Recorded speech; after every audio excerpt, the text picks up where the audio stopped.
नमस्कार। इस खास कार्यक्रम में आपका स्वागत है। मैं हूं आरफा खानम शेरवानी। बीजेपी की एक अदा मुझे बहुत पसंद है कि किसी भी चुनाव में जीत के बाद और बड़ी जीत के बाद जो नशा है वो इतनी जल्दी उतर जाता है और वो दूसरे जो इलेक्शन होने वाले हैं राज्यों में फिर से वो मशीन उतर जाती है उन राज्यों के लिए, चाहे वो उत्तर प्रदेश का जिक्र हो या पश्चिम बंगाल का जिक्र हो। और साम दाम दंड भेद हर तरह की टेक्निक अपनाकर चुनाव जीतना ये एक ऐसी मशीन है। मैं मानती हूँ कि सिर्फ एशिया में नहीं, भारत में नहीं, अगर अफ्रीका में भी हो वहां भी जाके चुनाव जीत सकती है बीजेपी।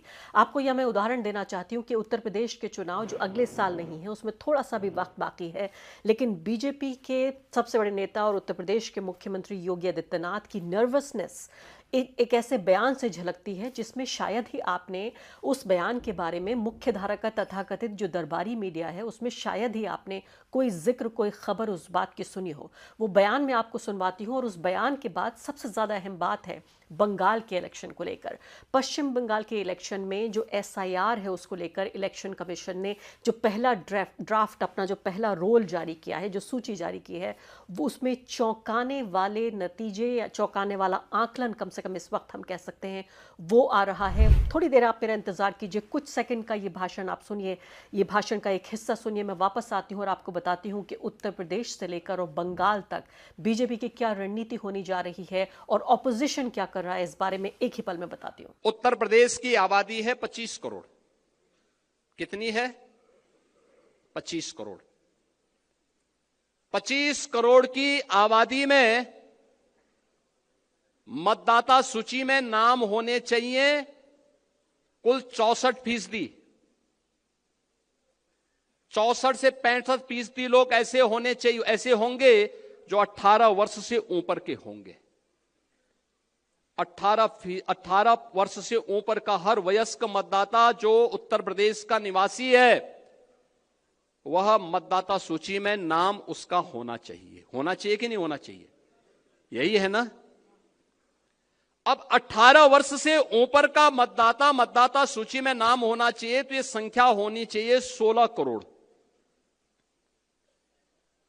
और मतदाता सूची में एसआईआर के बाद जो मतदाता सूची में नाम आए हैं वो कितने आए हैं? 12 करोड़। ये 4 करोड़ का जो गैप है, 2025 की जो मतदाता सूची थी जनवरी 2025 की, उसमें कुल नाम थे 15 करोड़ 44 लाख। कितने थे? 15 करोड़ 44 लाख। 1 जनवरी 2026 को जो भी युवा 18 वर्ष का होगा वह मतदाता बनने का हकदार होगा। यह संख्या बढ़नी चाहिए 15 करोड़ 44 लाख से 16 करोड़ तक, लेकिन यह संख्या बढ़ी है, बढ़ी नहीं है, घटी है।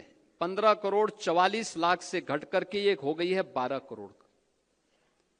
ये जो 4 करोड़ का गैप है, ये मिसिंग है। ये आपका विरोधी नहीं है।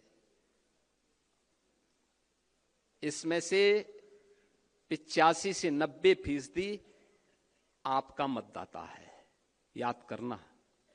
आपने देखा कि कितना बड़ा ये बयान है जिसमें आदित्यनाथ खुद ये कह रहे हैं कि 4 करोड़ वोटर गायब हैं इस लिस्ट से, और ये ऑपोजिशन के नहीं, हमारे। उन्होंने कहा 85 से 90% वोटर ये हमारा है।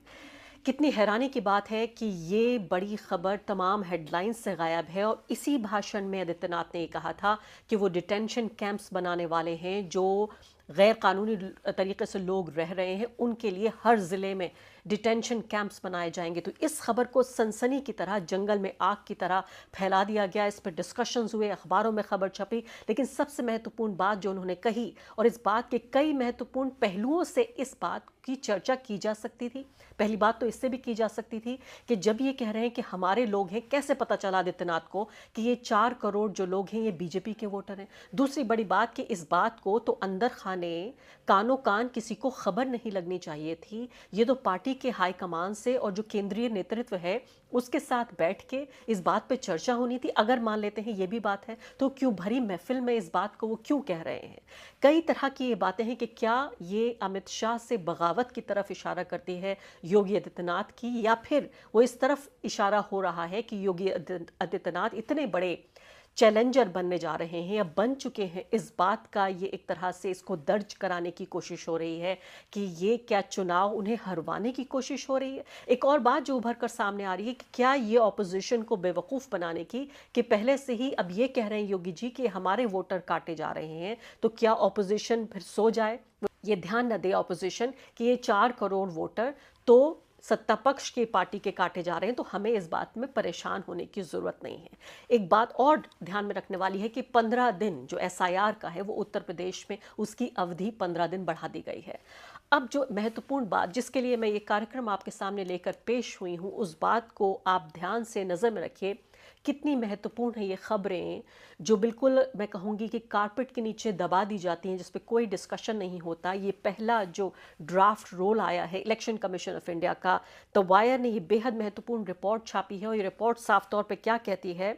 वो रिपोर्ट ये कहती है कि पूरा जो राष्ट्रीय विमर्श, जो नेशनल नैरेटिव फैलाया गया कि एसआईआर का मकसद ये है कि जो बाहर से आने वाले लोग हैं, जो गैर कानूनी तरीके से वोटर बने हुए हैं, और उसमें ये भी साजिश को समझाया गया कि ये ऑपोजिशन उनको अपीस करता है, उनका तुष्टीकरण करता है तथाकथित रूप से, और इसलिए ये भाजपा इस पर ज़्यादा एक्टिव होकर ये कार्रवाई को अंजाम दे रही है।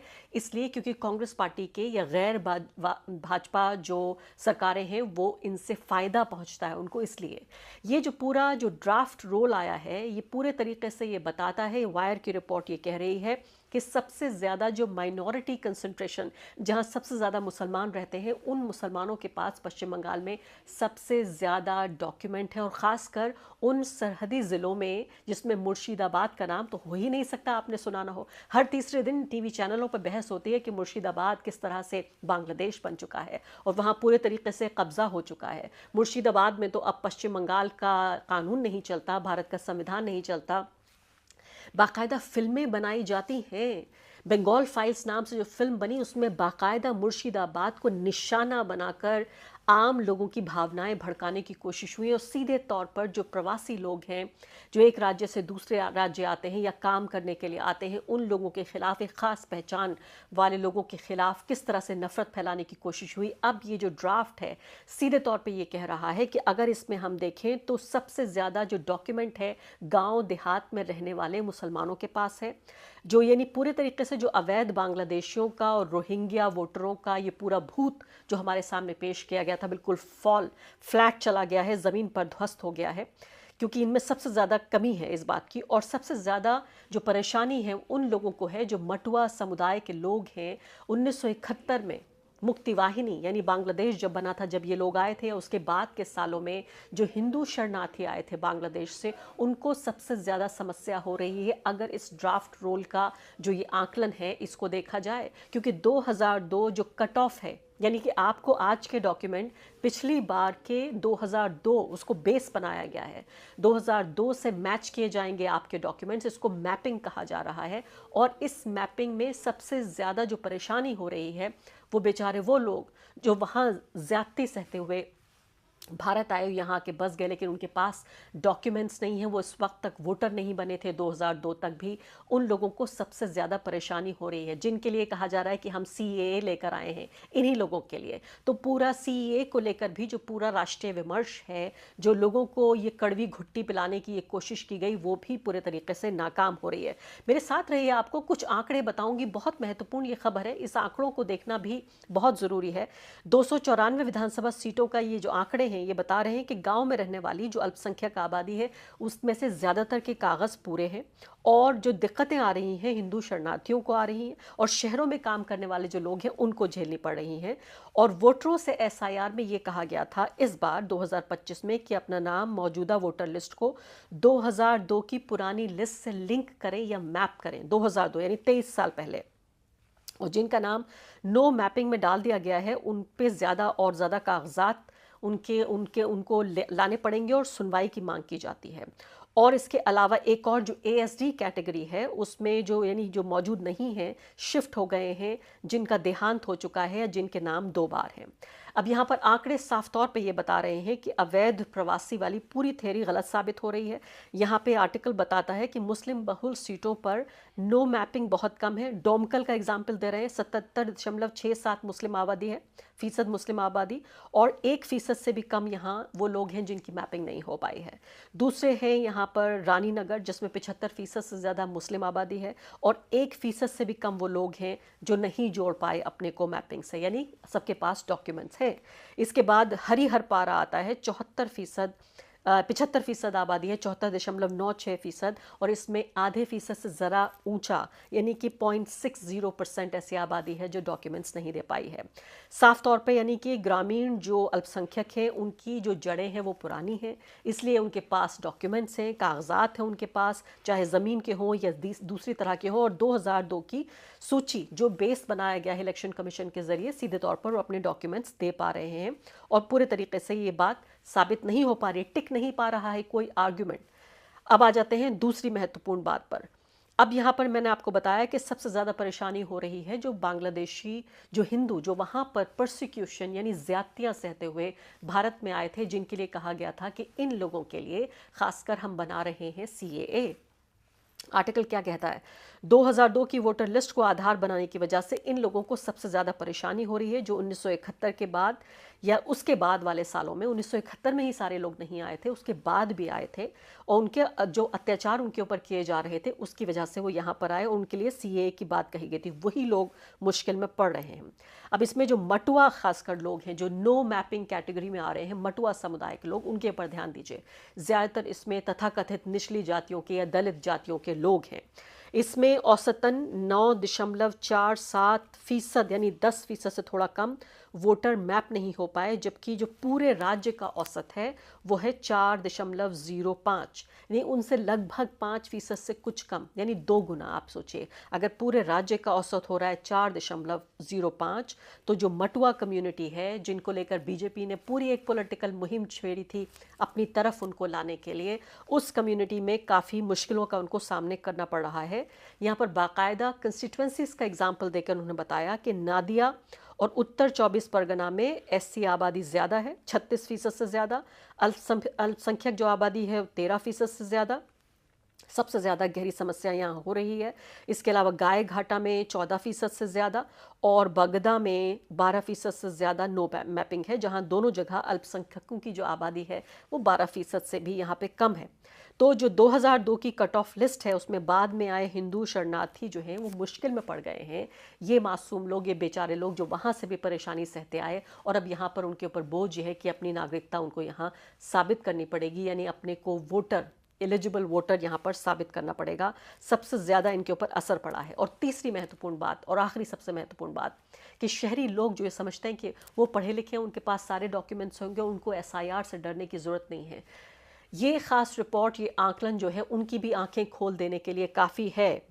यानी पश्चिम बंगाल में शहरों में सबसे ज़्यादा वोटरों के नाम कट रहे हैं, इतना जितना कि नागरिकता नहीं, बल्कि क्योंकि काम के लिए वो लगातार पलायन करते रहते हैं। तो जो शहरी माइग्रेशन है, जो अर्बन माइग्रेशन है, उन लोगों को परेशानी हो रही है। कोलकाता में जोराबाग, जोरासांको और चौरंगी जैसी सीटों पर 35 से 37% तक नाम कट रहे हैं। आप सुन रहे हैं, 35 से 37% तक नाम कट रहे हैं, यानी हर 3 में से 1 जो वोटर है वो लिस्ट से बाहर हो रहा है। अब क्या करेगा ये वोटर? आप सोचिए, काम करने के सिलसिले में एक जगह से दूसरी जगह भटकता रहता है। ये वही मिडिल क्लास जिस पर दिन भर मैं कहूँगी कि जो अपने आप को बहुत प्रिविलेज समझता है, उसके बावजूद भी नौकरी की तलाश में, रोज़ी रोटी की तलाश में दर दर भटकता रहता है। तो ये सीधे तौर पे ये बात हो रही है कि जिस ज़्यादा साल आप रहे हैं उस जगह पर, और गांव के लोग, क्योंकि नौकरी नहीं होती कहीं जाने के लिए और मौका नहीं होता, तो जो छोटी मोटी अपनी खेती करनी है उसकी वजह से गांव में ही रहते हैं और ज़मीन उनको जोड़े रखती है। आज SIR में पश्चिम बंगाल का कम से कम उदाहरण ये है कि इन लोगों को सबसे ज़्यादा फ़ायदा हो रहा है, और इसमें सबसे ज़्यादा फ़ायदे में नज़र आ रहे हैं वो गरीब मुसलमान जो रहते गाँव में हैं, लेकिन उनके पास थोड़ी बहुत ज़मीन जायदाद या खेती की ज़मीनें होंगी, लेकिन उसके बावजूद उनके पास डॉक्यूमेंट्स पूरे हैं। तो सबसे ज़्यादा नज़र जो है वो इस वक्त रहेगी उत्तर प्रदेश प्रदेश से पहले पश्चिम बंगाल के चुनाव पर, क्योंकि सबसे ज़्यादा जो बीजेपी चाहती है वो ये कि बंगाल का किला वो भेद लेगी, तभी ये समझेगी कि पूरे भारत पर उसका कब्जा हो गया है चुनावी रूप से। मेरी भी नज़र रहेगी इस पर और आप भी नज़र रखिए।